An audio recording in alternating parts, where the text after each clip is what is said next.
Good evening, everyone. Um, Unlike my days in the Navy, I now have to wear these, so bear with me.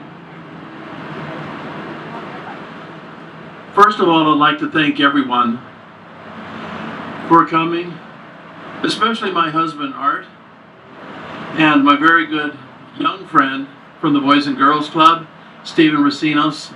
You'll see him running around and taking photos. Every day, but especially today, my patriotic heart beats red, white, and blue, and I hope yours does too. Like Shauna said, my name is Terry Nelson. I grew up in the Hermosa Beach area, Torrance area of California here, but I went into the Navy in 1968 and served until 1972. Like Shauna said, I was on board the USS Kitty Hawk, serving with an air squadron that was stationed out of NAS Miramar, San Diego. My squadron was Fighter Squadron Black Lions VF-213. And I went on 2 tours, 2.5 tours actually, during that time. And each tour was about 9 months long on board ship with my squadron. I did enjoy those days. There were some rough ones, especially when we were out to sea. It could get pretty lonely, and you did miss land. But I'd like to mention some names here, if you don't mind, just a couple of them here.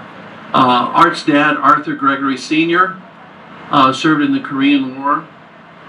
My dad, Leonard Emanuel Nelson, served in World War II. And I have 3 shipmates that are still alive today that I stay in contact with, and sometimes we get together and we have a good time and reminisce. My dear friend John Nielsen from San Diego, Mike Blocker is in Indiana, and Jim Young up in Seattle.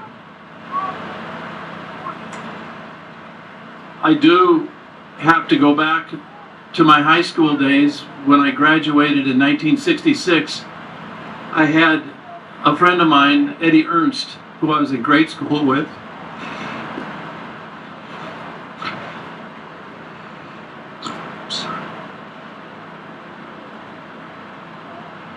And Gary Grubbs, I was in high school with, and a young man, Noble Gregg. In 1966, right out of high school, they joined the military. And sad to say, they never made it through the summer.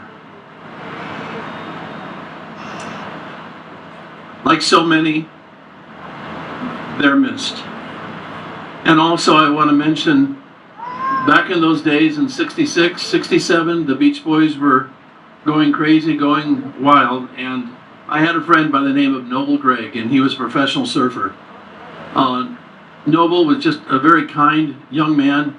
He also went into the military right out of high school, and within 9 months he was back home, and unfortunately he lost his legs and an arm. But they were still proud to serve. I stand before you today as someone that was exposed to Agent Orange in Vietnam. They did bomb the fields in Vietnam with Agent Orange, a herbicide to clear the jungle, if you will. And that drifted out to sea, and it impacted anyone that was within a 12-mile range off the coast of Vietnam. It was in our water, our food, everything.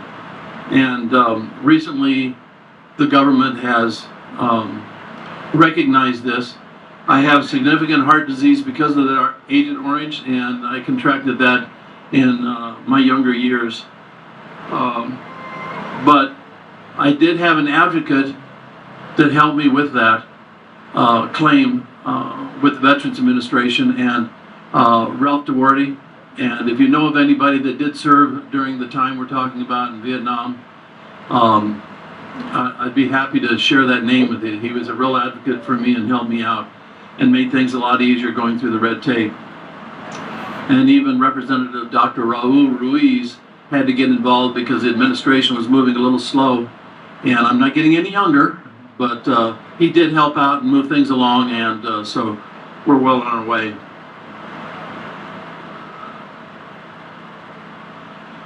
I would like to end this by sharing with you, my dad talked to me a lot about serving with General George S. Patton in World War II.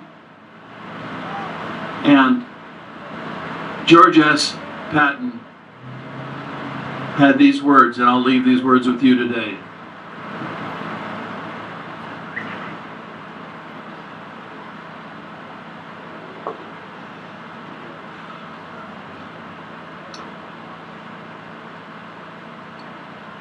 It's better to fight for something in life than to die for nothing.